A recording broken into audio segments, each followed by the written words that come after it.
聞いた感じだとあんまりハロウィン要素はないかな。そんなことないよ。え？ハロウィンというと今では仮装パーティーとかのイメージが強いけど、それはアメリカで広まったもので、起源は古代ケルトで、秋と冬の間にAlright, nerd. That's enough out of you. Halloween is all about the horror, and Miiko is going to show you how it's done. Nano! And then he turned around slowly, and behind him was his ex-wife, demanding alimony.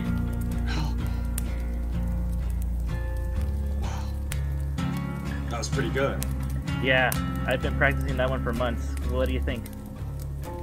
Alright, it was pretty good, but it's my turn now, and I think I've got a good one. It's called The Story of the Takeshita. What the heck's a Takeshita? Well... Our story begins at Arasagawa Academy, a prestigious Catholic girls' school where the DJ unit Lyrical Lily resides. Among their ranks is a young girl named Takeshita Miiko. On the surface, there isn't much to think about, for she doesn't make herself stand out. Whether it is being Miyu's backup vocalist, or assisting Kurumi in her pranks, she often blends into the background, unseen, unknown. Perhaps this invisibility stems from the fact that she lives a very sheltered life. She is kept close to her family, and even at the age of 16, cannot leave the house without a personal attendant. She feels shackled because she has an overprotective father who fears for his delicate daughter's safety. What he doesn't know is how wrong he is, because as we enter the world of Dig Delight Direct Drive DJ, it is not her that needs to be kept safe. With the castle walls so high and being fed on a silver spoon, life is too simple, too serene. A girl like Miiko needs excitement in her life.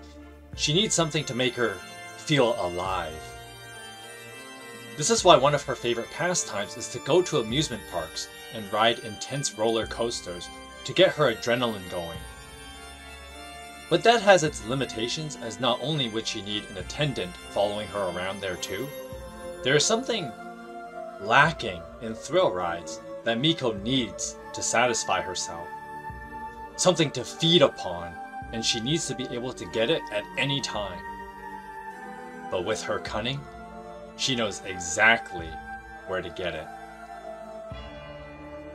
One day at school, the Lyrical Lily girls are spending time together during recess, where Miiko mentions wanting to watch a movie in 4D. However, considering that one is surrounded by strangers in a theater, that is a no-go for her. Fortunately for Miiko, her friend Kurumi states that she can act as a special effects machine while she watches a movie in the school's basement. The next day, bringing Miyu along, they prepare for their movie day. Miiko asks Miyu what she wants to watch out of the selection of movies she's brought. However, as Miiko begins listing off movie titles, Miyu notices that they're all horror movies. Miiko reveals that she loves horror movies as she finds excitement out of them. But there is more than meets the eye in this handmade haunted house. No matter what alternatives Miyu suggests, Miiko has a horror-themed counter, ensuring that Miyu has no means out of this situation. Miyu is quite uncomfortable with the horror movie idea, and as she continues protesting, Kurumi tells her that it is pointless to resist. After all, when it comes to Miiko, horror is all you will get, and Kurumi knows this all too well. She recalls a time when Miiko and her were at an amusement park together. They were having a lot of fun with the roller coasters when Kurumi asked where they should go next after trying all the rides. Miiko decides to check out the park's haunted house as she wants to keep the adrenaline going. Kurumi remarks that haunted houses at amusement parks tend to be of low quality, but humors Miiko anyway. Upon reaching the attraction, the staff member warns them that the house can get intense for young girls, but Kurumi, confident with the horror exposure she has by hanging around Miiko for so long, states that it'll be no sweat. Inside of the house, when Kurumi notices that it is a bit spooky, Miiko starts talking about details of the house. One such detail is how it uses only actors to play all the monsters instead of utilizing puppets or animatronics. Kurumi takes the opportunity to shake off the spooky feeling by rationalizing that the ghosts and monsters are just dudes in costumes. Miiko continues that there are rumors that real ghosts appear, including a figure with a chainsaw jumping out from the shadows, laughing maniacally. While Miiko is telling this story, actors dressed up as ghosts chase them through the house to get them moving along. Kurumi begins to feel scared and wants to get out, but when she looked back, she realized she lost sight of Miiko. Kurumi in a panic calls out to her, and believing to hear Miiko's voice, it appeared, giving her true horror. くるみちゃん、見て見て、アイテムバッチリ見つけたの。これすごいの、まるで本物みたいなの。ほら。キャー、みーこちゃんやめて。もうやだ、もうリタイアする。Returning to the handmade haunted house, Miyu begins to understand what Kurumi meant by, with Miiko, horror is all you're going to get.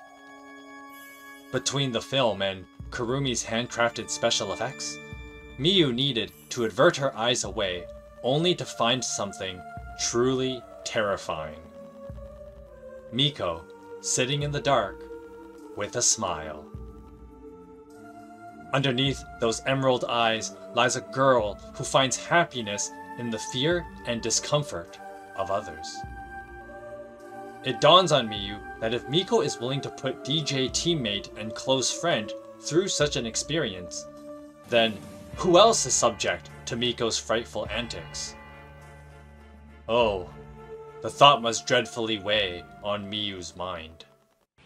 In ages past, costumes were worn at certain times of the year where people believed that the barriers between our world and the spirit world were thin enough for them to cross over. In fear of the spirit realm, humanity needed a way to protect themselves, and since hitting ghosts with metal isn't much of an option, the next best idea was to find a way to scare them off. Perhaps covering oneself with frightful imagery would scare the spirits back into their world and keep them there. However, as time passed and commercialism grew prominent, it is easy to forget the roots of wearing costumes. For us in the 21st century, we indulge in cosplay and dress-up as a way to express our love for anime, video games, movies, and other entertainment we consume. Piki Piki's Shinobu cannot be faulted for thinking that fellow high schooler Miiko would want to wear something cute on Halloween to match that adorable visage and petite figure. However, she quickly learns that Miiko's tastes are not what she expected. As Miiko investigates the mystery of costume selection, Shinobu becomes our second pink-haired victim. While it is easy to poke at how naive Shinobu is being with not considering horror during Halloween, Miiko's behavior is far more striking. They look at a costume that has some blood on it, and sensing that Shinobu is uncomfortable with it, Miiko starts using language to increase that discomfort. She draws out a second costume, calling it cute. Shinobu immediately refutes this statement, remarking on how it is based on a monster in a video game that she dislikes. Hearing this only makes Miiko more insistent on calling it cute. Miiko presents a third costume, but Shinobu is immediately put off by the gore. Despite this, Miiko insists that Shinobu agrees that these costumes were good costumes. We are given Shinobu's thoughts on how she largely disagrees because of how scary they look. However, for Miiko, that is exactly why they are good. Shinobu's regular, straight-laced behavior is too close to Miiko's boring home life.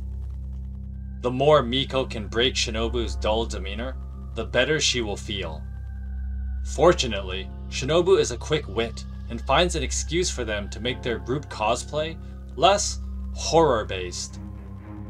She states that there will be little kids present at this Waku Waku Halloween costume event, and outright scaring them is not a good idea. Miiko is reeled back and acknowledges that Shinobu is correct and knows that it would not go too well with her adult supervision, Rondo's hero, and Nagisa. The four of them eventually go to the cosplay event as magical girls, which is appropriate for a bunch of cute girls in a cute girl anime world. Hold up, what is this? Adults staying safe with the more commercialized approach to Halloween didn't sit right with Miiko. Shinobu being a kid that scares easily is one thing, but what is this weenie dog nonsense of adults not sharing in her sense of horror? With the abundance of resources at her disposal, Miiko sets up an opportunity for Hiro and Nagisa to experience real horror. We live in a beautiful time. I remember the days of using short-corded controllers to play low-bit pixelated video games on a screen smaller than my work monitor. When I was a grade schooler, I never thought virtual reality gaming was possible. And no, the Virtual Boy doesn't count. Sure, there are arcades with state-of-the-art technology during the 2000s, but technology has evolved so much, and in 2024, it's not even recognizable. Of course, even that is nothing compared to the fully immersive VR technology that the Takeshita Electronics company has at their disposal.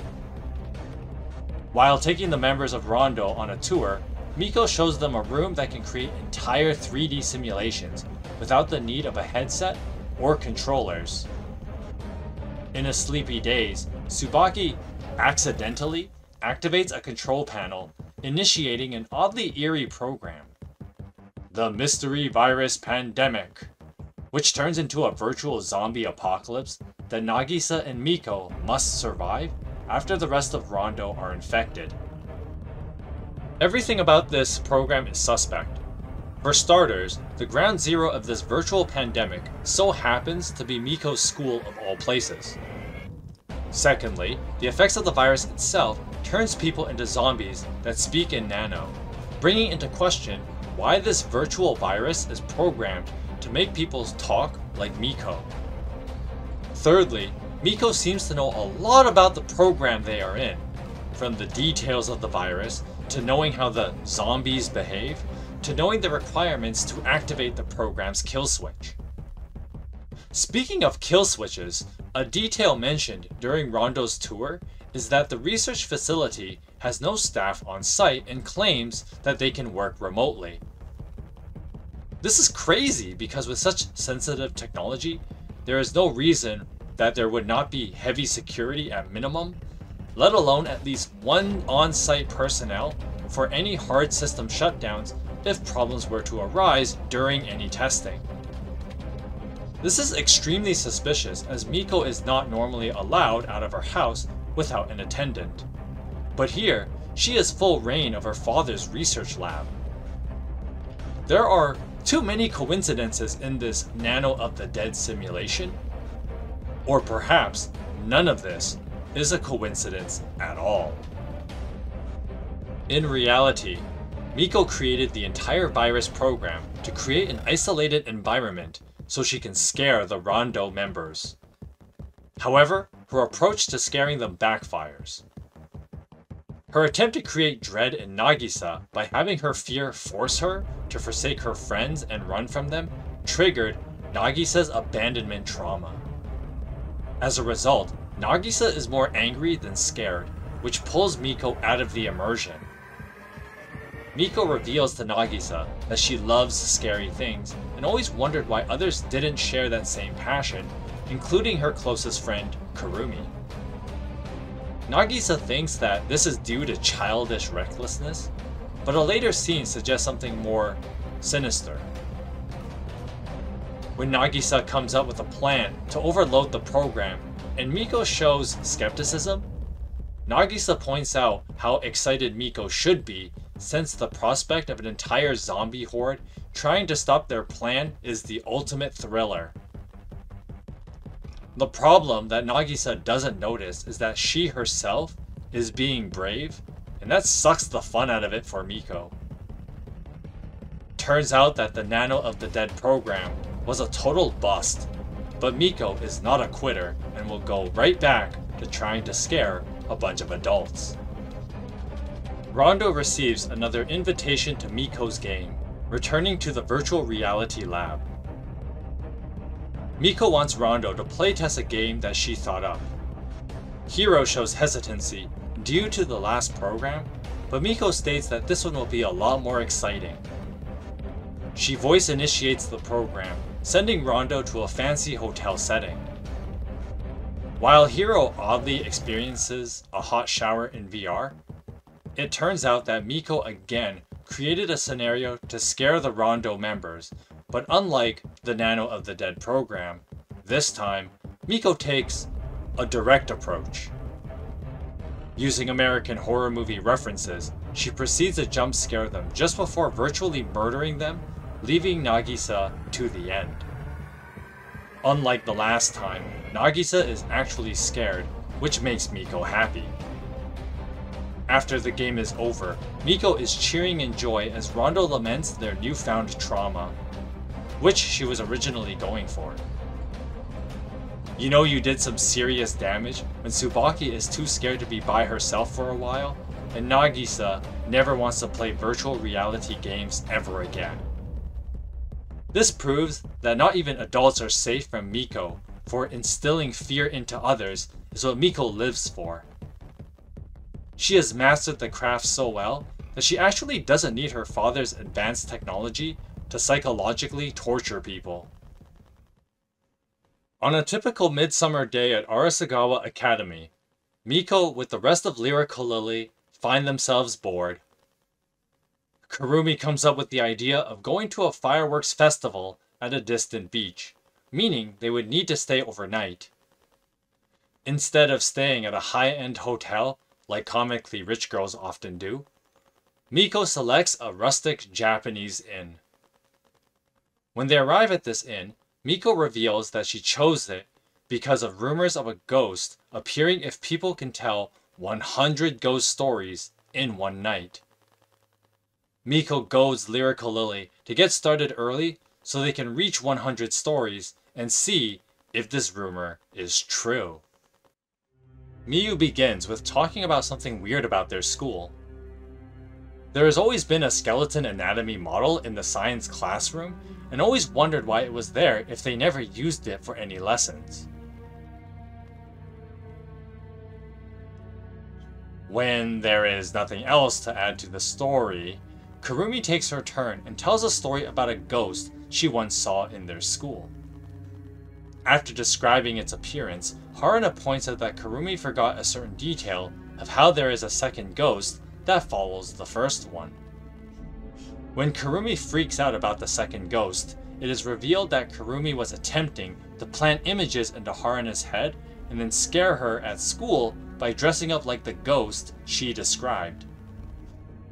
Haruna figures out the scheme and thwarts Kurumi's plan in advance, ruining a month of prank planning. Hearing these weak sauce attempts, Miiko knows it's her turn to tell a ghost story, and she's going to show Lyrical Lily how it's done. Sadly, not long after she starts, the sun begins to set, which means it is time to head to the beach for the fireworks festival. While waiting for a bus, Miiko talks about an old accident where an old bus in the area drove off a cliff. She continues that the following year had a bus that went to the beach but returned with the residences changed, but unsure of what that change was. The story ends with a bunch of their relatives abandoning the town due to suspicions that the people who returned were strangers who took the appearances of the residences. Lyrical Lily take notice that they haven't seen any of the townsfolk since arriving and find it eerie that Miiko knows as much as she does about this town. Their bus arrives and they head down to the festival with a spine-tingling feeling as they are the only ones from the town taking this bus to the beach. They arrive and, while waiting for the fireworks show, Miyu asks hypothetically what Miiko would do if the rest of them were replaced by strangers. Miiko responds with how she wouldn't think much of it because your besties are your besties, no matter what. Miyu retorts with the fact that they wouldn't be the same people Miiko befriended, but before they can continue, the fireworks show begins, completing their time at the festival. On the way back to their inn stay, the bus they are riding breaks down. Haruna reports that since there is no phone service in the mountain area, the driver needs to walk back down where the festival was to call for help. Kurumi is confused on what they should do, so Miyu suggests that they can wait on the bus until the driver returns with aid. Miiko points out that it could take hours before that happens, and that it would be easier to walk back since they are already halfway to the inn. Haruna objects that it is dangerous considering how dark it is, but the girls start getting impatient and go along with Miko's plan, walking along the mountain road back up. Unfortunately, Lyrical Lily must have missed a step because they end up in the middle of the nearby woods, unsure of where they last saw the mountainside road. When looking for the road, they see a cliff edge and a sign next to it with the date of when the bus that drove off the edge occurred, confirming Miko's story. They figure that because this accident was true, then perhaps the story about the strangers was also true. Miiko then states that there is more to the story.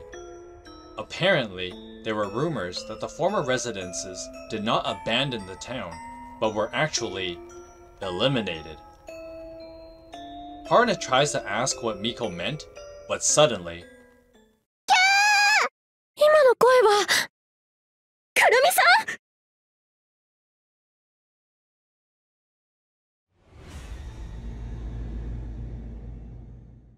くるみさん、どこにいますの？くるみちゃん。こんなに呼んでも返事がないなんて。さっきまで一緒にいたはずなのに、突然消えちゃうなんて。もしかしてくるみさんのいたずらでしょうか。それならいいけど、もうずいぶん経っているのにどうして出てこないのかな。まったく、くるみさんの普段の行いが悪いからこういう時に困るのです。あ、いた。大丈夫？はるなちゃん。何か地面に落ちてるの。これはくるみさんの履いてたサンダル？やっぱりおかしいよ。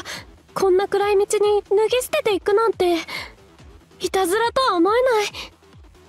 確かに私がつまずかなければ気づきもしませんでしたし。もしかしたら消されちゃったかもしれないの。消されたって一体誰にですか？ミーコちゃん、さっきも言ってたよね。村の人は逃げたんじゃなくて消されたんじゃないかって。どういうことか詳しく教えてくれる？村の人が別人になったのは事故で亡くなった人に体を乗っ取られたからっていう話があるの。乗っ取られた？中身が入れ替わったのではなく？それだと記憶も全部なくなっちゃうはずなの。でも普通に家族とお話はできるから。いつ乗っ取られたの？多分この辺りをバスが通るときに。この谷には With Kurumi missing, Miyu tries to get a grasp on their situation and asks Miiko for more information about the rumors of the town's residences. Miiko states that what happened was the strangers were actually townsfolk possessed by the victims of the bus that fell off the cliff. They then proceeded to take their relatives to that cliff and send them to the other side so that they could be reunited. Lyrical Lily then hears noises from the bushes, believing it to be the residences of the town about to do the same to them. Haruna, in a panic, runs further into the woods to a clearing next to a cliff. Miiko catches up to Haruna and states, ここまで来れば。春菜ちゃん、その先に道はないの。ミーコさん？どうして逃げるの？みんなと一緒にいなくちゃダメなの。でも、くるみさんはどこに行ったのかわかりませんし。お友達は他にもたくさんいるの。あの音は。ね、春菜ちゃん。一緒に行きましょうなの。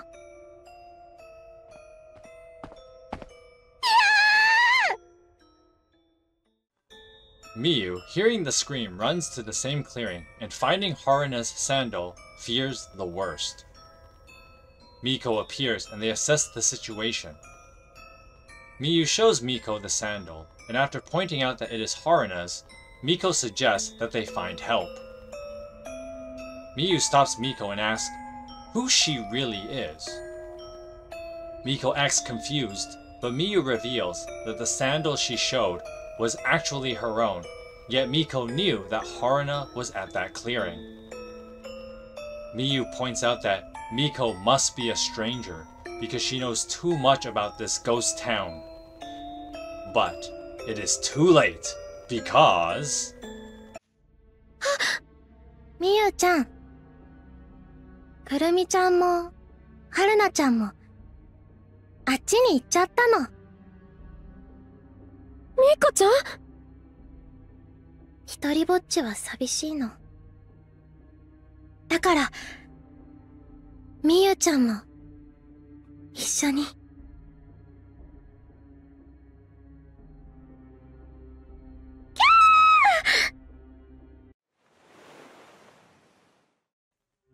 Turns out that Lyrical Lily is fine, because what unfolded was actually the ghost story Miiko was telling them at the inn. They are freaked out by the story considering how Miiko managed to create such a scary scenario involving them as characters. Miiko gives some pointers on how realism makes the story effective, which is why she had to do it. The sun begins to set, meaning that the fireworks festival will begin soon. The four of them find themselves in an oddly familiar setting, waiting at a bus stop. While waiting, Miyu, still shaken by Miiko's story, asks if it is possible to spot if any of them were replaced or possessed. Miiko responds that they shouldn't think much of it because your besties are your besties, no matter what. Hearing that eerie line in real life, Miyu is forced to ask Miiko if she really is Miiko, to which she responds, sure. Miiko, keeping the tension high before what should be a fun night at the fireworks festival, reminds Lyrical Lily and the world of D4DJ that none of you are safe. ごめんね、変なこと聞いて。でも、目の前にいる人が本当に知ってる人かどうかなんて確かにわかんないなって思って。あまり深く考えない方がいいの。え？目の前にいるのがどんな人でも、お友達はお友達なの。だから考えちゃダメなの。みーこちゃん、あなた、本当にみーこちゃんだよね。もちろんなの。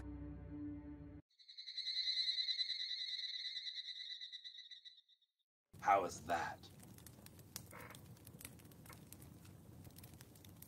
That was the scariest shit I've ever heard, man. Yeah, I've been working on that one for a while, huh? Anyway, it's getting late. This was fun, but I better get some sleep. So I'll see you later, bud. Okay, yeah, sure, man.